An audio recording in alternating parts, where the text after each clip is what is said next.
Disney is a multi-billion-dollar company with 55 movies produced, 387 stores over the world, and 11 theme parks. But what Disney is arguably most well known for are their princesses. The first Disney princess movie, Snow White and the Seven Dwarfs, came out in 1937, and since then there have been 14 Disney princesses from all walks of life, with the most recent princess only set to take the big screen in November 2016. Ever since the creation of Disney princesses, there have been those who argue that the princesses have a negative impact on impressionable young girls who watch the movies. The Disney movies, displayed to viewers of all ages, not only convey themes, symbols, and conflict through its dialogue. These movies project the stereotypes and expectations that society enforces on people in modern day.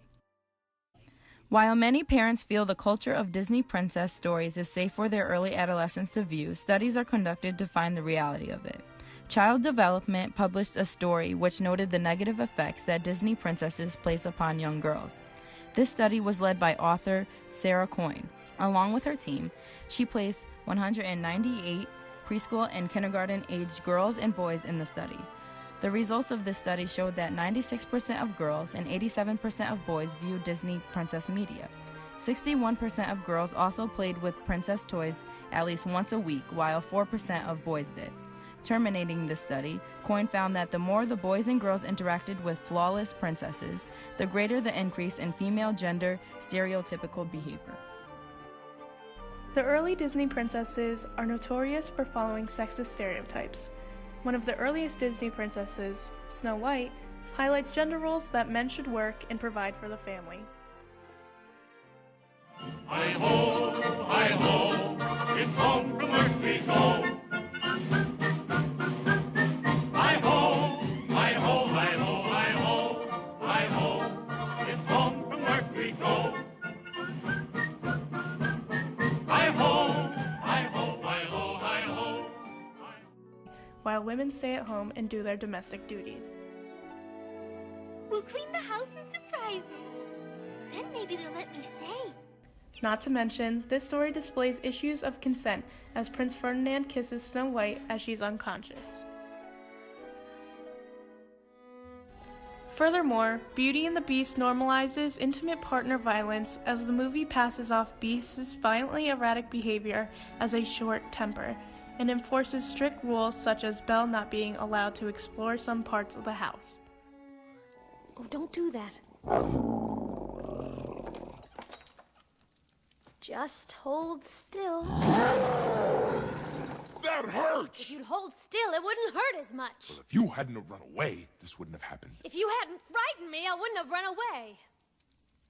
Well, you shouldn't have been in the West Wing! Well, you should learn to control your temper. The Disney princesses are not just ordinary girls. They're models for the modernized first world perceptions of perfection. Each princess's story revolves around her boldness and heroic actions. However, in order to achieve the goal of the specific audience, the princesses' cultures and actual stories have been so-called perfected by Disney. The story of Hua Mulan, originally known as the Ballad of Mulan, has been empowering women in China for centuries. Originally, Mulan was taught by her father how to fight at a young age. Not only does her family fully support Mulan going to war, but Mulan returns 12 years later to finally retire and refuses to be rewarded. Her purpose for going to war was because she wanted to fight, not because she needed to prove herself. Whether her story is a legend or a historical event, Chinese people were able to show the strength of a woman and give hope to young girls by folklore, rather than implying that women are weak and need to prove themselves worthy. The story of Aladdin has been so made over that only a few of the original story parts remain in the Disney perfected movie. In reality, Aladdin took place in pre-Islamic Arabia, which was still dominated by Abrahamic religions such as Christianity and Judaism. These religions impacted Arabia as Islam does today.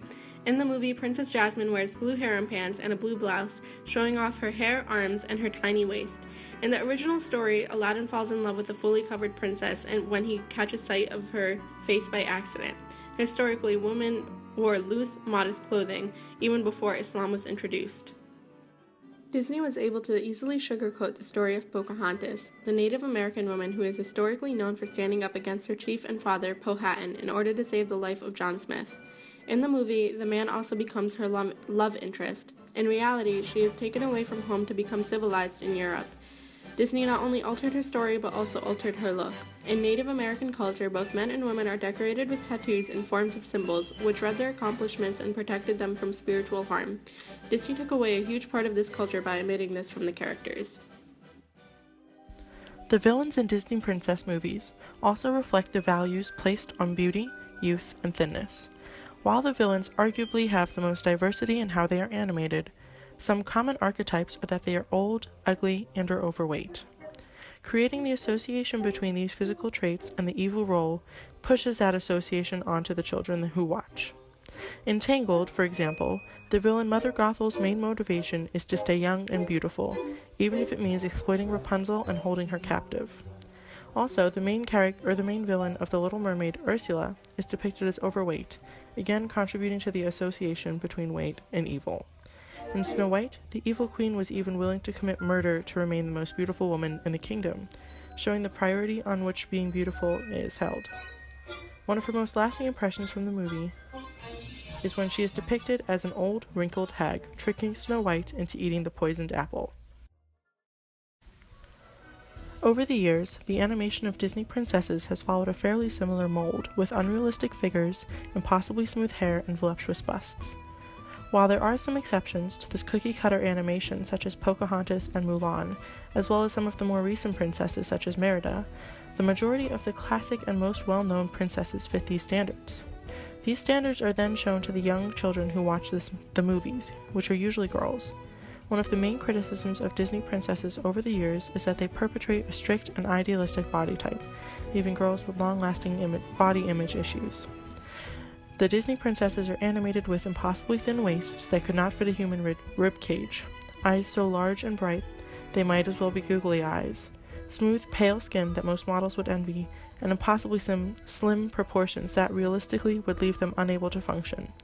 These representations put pressure on the young girls who watch these movies, unintentionally priming them to be more receptive to these standards and ideals as they continue to be bombarded with images of how they should look while growing and maturing.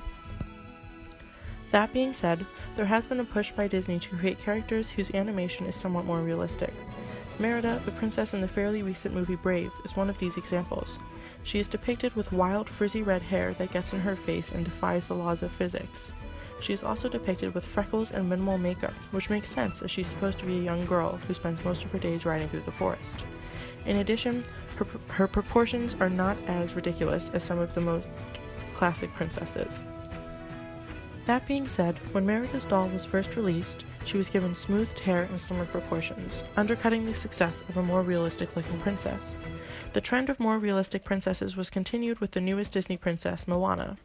Also a young girl, she is given minimal makeup, sturdy limbs, realistic hair, and realistic body proportions.